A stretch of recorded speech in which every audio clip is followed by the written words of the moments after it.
Бата кез келген адамнан сұрала бермейді. Оның да өз жөн жоралғысы бар екенін естен шығармауымыз керек. Мәселен, күйеу бала табақтағы асқа бата жасамайды. Бата жасаса әдепсіздік ретінде көріп, орнын білмеген білімсіз күйеу бала саналады. Бұл бұрыннан келе жатқан қазақтың жөн жосығы. Тіпті үй иесінен жасы үлкен жездесі болса да, сол үйге күйеу бала болғаны себепті одан бата сұралмайды. Оған кешегі заманның қым-қиғаш болып тұрған сәттерінде қауым жұртты қызыл тілімен асыраған Жанқабыл шешеннің мына оқиғасы дәлел. Бірде Жанқабыл шешеннің қайын жұртынан бола тұра бір жігіт келіп бата беріңіз деп қолқа салыпты. Жанқабыл шешен жезделік әзілмен сен әлгі 49 үйлі туыстан екенсің ғой дейді.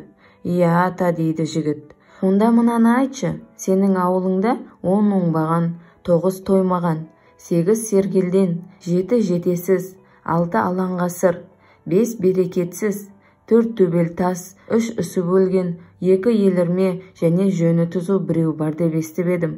Сен қайсынан боласың деді. Жігіт болса білмеймін деп жауап берді. Ендіше ауылыңа барып, ақсақалдарынан сұрап соны біліп кел деді. Сосын саған жақсылап бата берейін деді шешен. Жігіт сөз астарын түсінбей ауылына келіп ақсақалдарға айтады. Сонда олар, әй жөнді білмеген жетесіз неме. Жездең сені оңдырмай қатырған екен. Енді айыбыңды біз төлейтін болдық. Есіңде болсын, ұғып ал.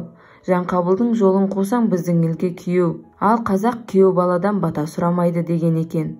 Қыз қартайса құдағай, күйеу қартайса құда деп мерейін көтергенімізбен межеден өтпей мыңдаған жылдар бойы сақталып келе жатқан салтымыздағы жоралғыларды жонып түзегеніміз дұрыс.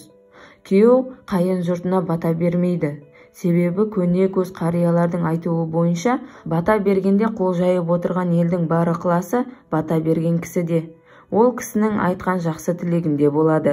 Алладан ол кісінің айтқан тілегін, сөздерін бар ниетімен тілеп тұрады.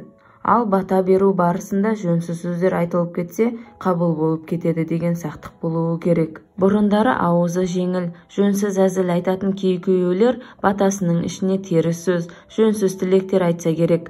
Сол себепті қазақ сақтықпен оларға рұқсат бермеген. Әр ру, әр тайпа өз жұртын өзі басқарып, ақсақалдары бата береді. Күйеуден бата сұрамаудың тағы бір себебі өз ұрпағы жоқ болып, қыз ұрпағы белемесін деген ырым.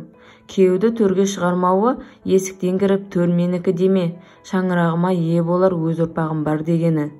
Одан өзге қазақта күйеу бала қайын атасын жерлемейді дегенде ырым бар. Мұның мәні мынада болса керек. Жаугершілік заманда қазақ қызды дұшпаннан алған. Оған қалмақтан, жоңғардан алған әйелдер айғақ.